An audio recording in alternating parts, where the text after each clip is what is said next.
Hello everyone, welcome to our channel. This is Srishti Agrawal. तो मैं आप सभी कक्षा 8 क्लास 8 के स्टूडेंट्स के लिए लेकर आई हूँ विषय सामाजिक विज्ञान सब्जेक्ट सोशल साइंस का प्रारंभिक शिक्षा पूर्णता प्रमाण पत्र परीक्षा 2023 का ये पेपर, जो कि आपको हेल्प करेगा अपने आगामी एग्जाम में। और क्या पता इसमें जो क्वेश्चन हम देखने वाले हैं यही क्वेश्चन आपको अपने एग्जाम पेपर में भी मिल जाएं। तो पूरा एंड तक वीडियो देखना इसी तरह मेरे साथ, और साथ ही साथ लर्न करते जाना ताकि आपको ये क्वेश्चन तो डेफिनेटली याद हो जाए। तो क्वेश्चन स्टार्ट करते हैं। क्वेश्चन फर्स्ट से, निम्नलिखित में से कौन सा विधि तीव्र ढालों पर मृदा अपरदन को रोकने के लिए सर्वाधिक उपयुक्त है? तो कौन सी विधि उपयुक्त है? वेदिका कृषि। बक्सर का युद्ध लड़ा गया था कौन से सन में लड़ा गया था? 1764 ईस्वी में। 1960 के दशक में किस देश में मजदूरों की कमी हो गई थी? आंसर हो जाएगा फ्रांस। आखिरी मुगल बादशाह कौन थे? बहादुर शाह जफर। जनसंख्या वितरण शब्द से क्या तात्पर्य है? आंसर हो जाएगा ऑप्शन गे, किसी दिए हुए क्षेत्र में लोग किस रूप में वितरित हैं। निम्न में से कौन सा काम न्यायपालिका का नहीं है? आंसर करेक्ट हो जाएगा कानून का निर्माण करना। संविधान सभा की प्रारूप समिति के अध्यक्ष थे कौन थे? बी.आर. अम्बेडकर। हिंदुस्तान एरोनॉटिक्स लिमिटेड है क्या है? सार्वजनिक उपक्रम। भारतीय संविधान के किस अनुच्छेद के अंतर्गत पानी के अधिकार को जीवन की अधिकार का हिस्सा माना गया है? आंसर हो जाएगा अनुच्छेद 21। 1905 में बंगाल विभाजन करने वाला वायसराय था? आंसर हो जाएगा लॉर्ड कर्जन। उद्यान कृषि का अर्थ है फलों एवं सब्जियों को उगाना। उद्यान यानी बगीचे, बगीचे में क्या उगते हैं? फल और सब्जियां। सामाजिक रूप में हाशियाई समुदाय की विशेषता है? आंसर हो जाएगा ऑप्शन दे, शक्तिहीनता और पराजय का एहसास। नेक्स्ट क्वेश्चन 13 है, शांति निकेतन के संस्थापक थे? आंसर हो जाएगा रविंद्रनाथ टैगोर। निम्न में कौन सा नवीकरणीय संसाधन है? आंसर हो जाएगा नवीकरणीय यानी नया संसाधन कौन सा आ गया है ऊर्जा का? सौर ऊर्जा। सती प्रथा पर पाबंदी लगाई थी 1829 में। नेक्स्ट है आपकी रिक्त स्थान की पूर्ति करना। तो यहाँ पर क्वेश्चन फर्स्ट है, रिक्त स्थान में महत्वपूर्ण दस्तावेजों को बचाकर रखने के लिए होते हैं क्या होते हैं? अभिलेखागार। एक देश में जन्म दर और मृत्यु दर के बीच के अंतर को क्या कहते हैं? प्राकृतिक वृद्धि दर कहते हैं। नेक्स्ट क्वेश्चन थर्ड है, 14 से कम उम्र के बच्चों को मजदूरी पर रखना कैसा है? अपराध है, दंडनीय अपराध है। वह आर्थिक योजना जिसमें सरकारी और निजी दोनों क्षेत्रों को विकास में भूमिका दी गई हो उसे क्या कहा जाता है? मिश्रित अर्थव्यवस्था मॉडल। नवीनीकरणीय संसाधन होते हैं सीमित भंडार वाले, जैसे पेट्रोलियम संसाधन सीमित भंडार वाले हैं। रंगून जेल में नवंबर 1862 में किसने अंतिम सांस ली? बहादुर शाह जफर ने। वर्ष रिक्त स्थान से घरेलू हिंसा महिला सुरक्षा कानून लागू हुआ 2006 से। लौह अयस्क, मैंगनीज, क्रोमाइड आदि लौह खनिज हैं। नेक्स्ट है, आपको सही गलत बताना है, ट्रू फॉल्स। कृषि एक तृतीय क्रिया है? फॉल्स, गलत। महाराजा रंजीत सिंह पंजाब के राजा थे? करेक्ट, सही। भारतीय संविधान अपने नागरिकों को मौलिक अधिकारों का आश्वासन देता है? सही है, ट्रू है। मानवीय हस्तक्षेप और जलवायु परिवर्तन पारितंत्र को व्यवस्थित रख सकते हैं? ये है फॉल्स यानी गलत। खान अब्दुल गफ्फार खान खुदाई खिदमतगार संगठन के संस्थापक थे? करेक्ट है, ट्रू है, सही है। हाशियाई समुदाय अपनी सांस्कृतिक विशिष्टता बनाए रखना चाहते हैं? ये है ट्रू, सही। नील की कटाई के बाद धान की खेती की जा सकती थी? गलत, फॉल्स। यहाँ पर है, आपको मैच करना है, सही मिलान करना है। विलियम जोन्स को मिलान करेंगे। बी से, प्राचीन संस्कृतियों का सम्मान। झूमिंग उत्तरी पूर्वी भारत में की जाती है, झूमिंग कृषि। लोकसभा में सत्ताधारी दल का मुखिया कौन होता है? प्रधानमंत्री। ब्रह्मो समाज की स्थापना की थी राजा राम मोहन राय ने। प्राकृतिक संसाधन है खनिज। अति लघुत्रात्मक प्रश्न में है क्वेश्चन फर्स्ट, उद्योग शब्द का क्या तात्पर्य है? आंसर हो जाएगा उद्योग शब्द का तात्पर्य उन समस्त आर्थिक गतिविधियों से है जो कि वस्तुओं के उत्पादन, खनिजों के निष्कर्षण अथवा सेवाओं की व्यवस्था से संबंधित है। यूरोपीय व्यापारिक कंपनियां भारत की तरफ क्यों आकर्षित हो रही थी? आंसर हो जाएगा यूरोपीय व्यापारिक कंपनियां भारत के साथ व्यापार में अपार संभावनाएं देखती थी। यूरोप के बाजारों में भारतीय सूती कपड़े, रेशम, काली मिर्च, लौंग, इलायची, दालचीनी आदि की जबरदस्त मांग थी। वे भारत में सस्ती कीमतों पर ये चीजें खरीदकर वापस यूरोप जाकर उन्हें ऊंची कीमतों पर बेच सकती थी। इसी व्यापारिक संभावना के कारण भारत की ओर आकर्षित हो रही थी। सार्वभौमिक वयस्क मताधिकार क्यों मिलना चाहिए? इसके पक्ष में एक कारण बताइए। लोकतंत्र में व्यक्ति या नागरिक ही सबसे महत्वपूर्ण है। सार्वभौमिक वयस्क मताधिकार के माध्यम से ही लोगों का निर्णय लोकतांत्रिक सरकार का गठन करता है और उसके कामकाज के बारे में फैसला देता है। अतः सार्वभौमिक वयस्क मताधिकार का मिलना लोकतंत्र के लिए अति आवश्यक है। फोर्थ क्वेश्चन है, संविधान में विभिन्न विषयों को कितनी सूचियों में बांटा गया है? तो आंसर हो जाएगा केंद्रीय सूची, राज्य सूची और समवर्ती सूची में 3 सूचियों में बांटा गया है। अयस्क क्या है? धात्विक खनिजों के अयस्क सामान्यतः कहाँ पाए जाते हैं? अयस्क विभिन्न शैल जिनमें खनिजों का खनन किया जाता है जिनसे अयस्क कहलाते हैं। धात्विक खनिज, आग्नेय और कायांतरित शैल समूह जिनसे विशाल पठारों का निर्माण होता है में पाए जाते हैं। लघुत्रात्मक प्रश्न है क्वेश्चन फर्स्ट, आजादी के बाद प्रारंभिक दशकों में भारत के आर्थिक विकास की कल्पना किस तरह की गई थी? आंसर हो जाएगा आजादी के बाद प्रारंभिक दशकों में भारत के आर्थिक विकास हेतु भारतीयों को गरीबी से मुक्त कराने तथा आधुनिक तकनीकी एवं औद्योगिक आधार निर्मित करने का लक्ष्य रखा गया। 1950 में सरकार ने आर्थिक विकास के लिए नीतियां बनाने और उनको लागू करने के लिए योजना आयोग का गठन किया। मिश्रित अर्थव्यवस्था के द्वारा विकास का रास्ता चुना गया। कृषि के साथ साथ भारी उद्योगों जैसे इस्पात संयंत्र और विशाल बांध आदि के द्वारा विकास की कल्पना की गई। आजादी के बाद ये सभी आधुनिक भारत के विकास का महत्वपूर्ण प्रतीक बन गए थे। कानून के जरिए बाजारों को सही ढंग से काम करने के लिए किस तरह प्रेरित किया जा सकता है? अपने जवाब के साथ उत्तर दो।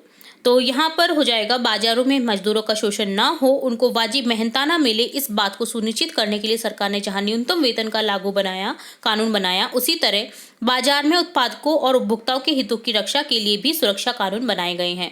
इन कानूनों के जरिए मजदूर, उपभोक्ता और उत्पादक तीनों के संबंधों को इस तरह से संचालित किया जाता है उनमें से किसी का शोषण ना हो। इन कानूनों के जरिए इस बात की कोशिश की जाती है कि बाजार में अनुचित तरीकों पर अंकुश लगाया जाए।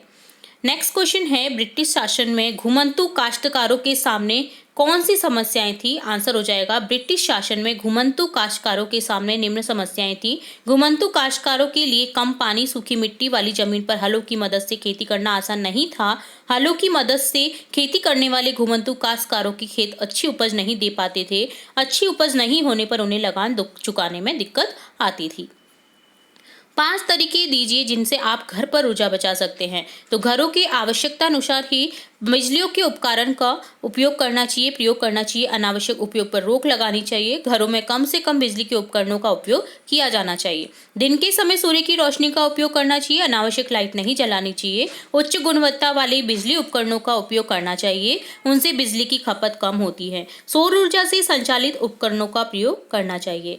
नेक्स्ट क्वेश्चन 5 है, प्राचीन ग्रंथों के ज्ञान से सुधारकों को नए कानून बनवाने में किस तरह मदद मिली? आंसर हो जाएगा इस रणनीति को पहले राजा राम मोहन राय तथा बाद में अन्य सुधारकों ने अपनाया। जब कभी भी किसी ऐसे रीति रिवाज जो कि नुकसानदेह थे पर प्रहार करना चाहते थे तो प्राचीन ग्रंथों में किसी ऐसे श्लोक या वाक्य की खोज करते थे जो उनके विचारों की पुष्टि करते हो, फिर वे लोगों से कहते थे। तो वर्तमान रीति रिवाज किस तरह परंपरा के विरुद्ध थे। ऐसे 2 मौलिक अधिकारों का उल्लेख करें जिनका सिर पर मैला ढोने की प्रथा के जरिए उल्लंघन हो रहा था। सिर पर मैला ढोने की प्रक्रिया के जरिए समानता के अधिकार का और शोषण के विरुद्ध अधिकार का उल्लंघन हो रहा था। एक ही धर्म के भीतर अलग अलग दृष्टिकोणों के कुछ उदाहरण दें। तो आंसर हो जाएगा हिंदू में अनेक लोग जाति प्रथा आदि का विरोध करते हैं, तो ऐसे भी लोग हैं जो उन्हें सही ठहराते हैं। मुस्लिमों में प्रगतिशील लोग महिलाओं की शिक्षा, स्वतंत्रता और समानता के अधिकार के पक्षकर हैं, तो रूढ़िवादी लोग इसका विरोध करते हैं। इसी प्रकार हिंदुओं में शैव, वैष्णव, मुस्लिमों में शिया, सुन्नी, जैनियों में दिगंबर, श्वेतांबर, बौद्धों में हीनायन, महायान, सिखों में केशधारी, नामधारी तथा ईसाइयों में कैथोलिक और प्रोटेस्टेंट दृष्टिकोण वाले लोग पाए जाते हैं। जनसंख्या परिवर्तन को प्रभावित करने वाले किन्हीं 2 कारकों की भूमिका का वर्णन कीजिए। जनसंख्या परिवर्तन को प्रभावित करने वाले 2 प्रमुख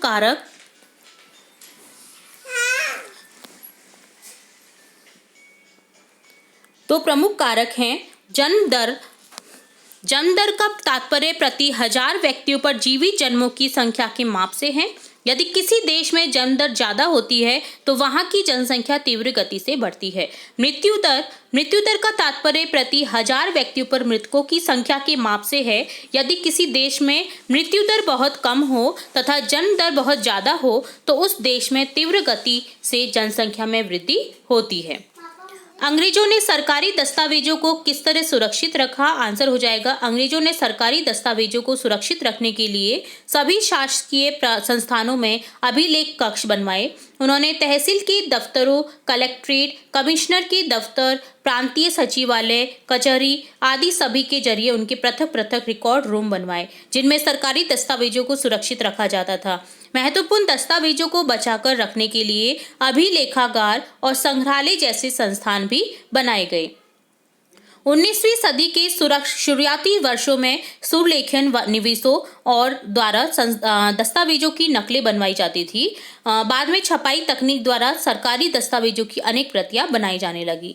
10वां क्वेश्चन है, रोपण कृषि क्या है? रोपण कृषि एक बड़े भूभाग पर किसी विशेष फसल की खेती करना रोपण कृषि कहलाता है।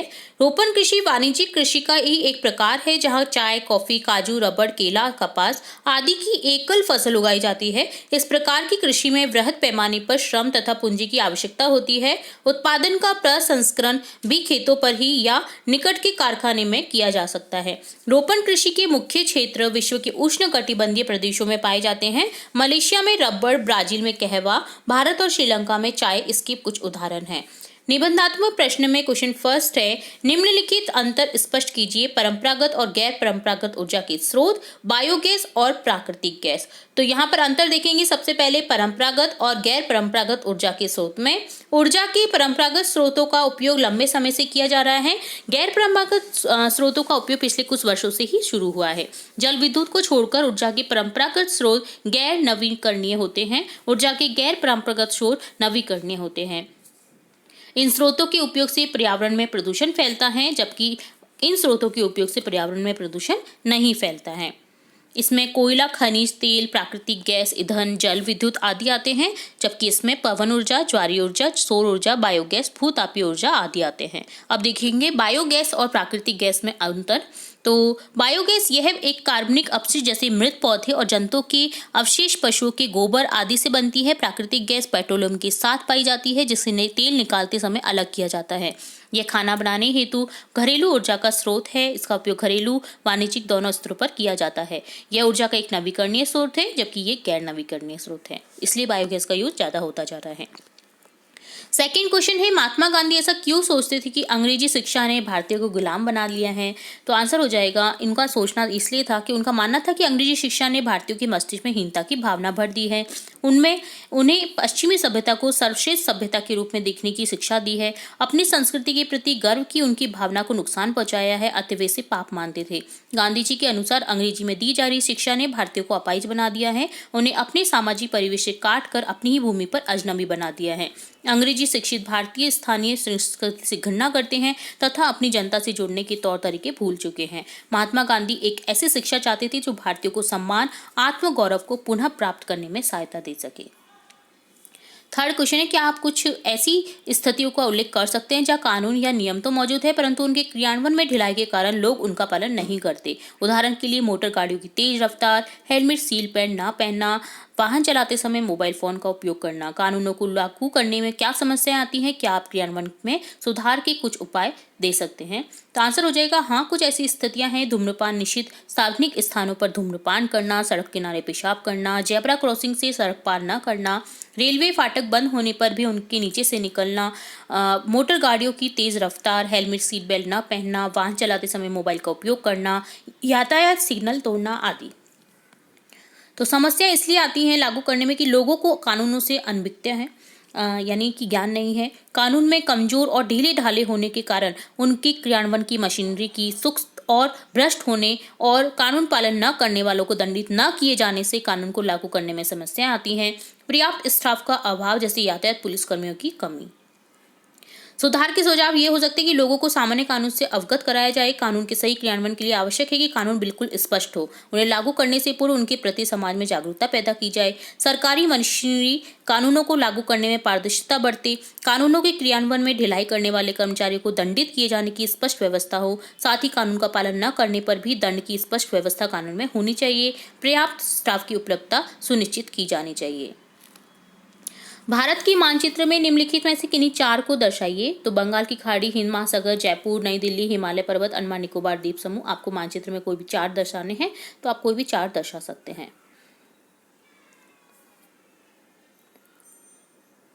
या फिर आप इन्हें दर्शा सकते हैं राजस्थान, नई दिल्ली, हिमालय पर्वत, बंगाल की खाड़ी, जम्मू कश्मीर या गुजरात। तो आप मानचित्र में देखिए, देख सकते हैं राजस्थान जयपुर की राजधानी है। जयपुर जो है राजस्थान की राजधानी है। यहाँ गुजरात है, यहाँ बंगाल की खाड़ी है, यहाँ अंडमान निकोबार है, यहाँ हिंद महासागर है और ये पूरा पर्वत है हिमालय पर्वत श्रृंखला। और नई दिल्ली है। तो यहाँ पर इस तरह से आपने देखा होगा, हाँ, भारत के नक्शे में इस तरह से आपको दर्शाना है। कोई भी एक क्वेश्चन आप कर सकते हैं। तो ये रहा आज का आंसर। तो इस तरह से डन होता है सामाजिक विज्ञान का ये पेपर। उम्मीद है आपको पूरा पेपर अच्छे से समझ आया होगा और साथ के साथ लर्न कर लिया होगा। अगर नहीं किया है तो साथ के साथ इसे अभी फिर से रिपीट करके देख लीजिए और लर्न कर लीजिए। तो इसी तरह और भी इंपॉर्टेंट वीडियोस आपकी कक्षा से रिलेटेड, आपके एग्जाम से रिलेटेड देखने व सुनने के लिए जुड़े रहे हमारे चैनल के साथ। वीडियो को पूरा देखने के लिए धन्यवाद।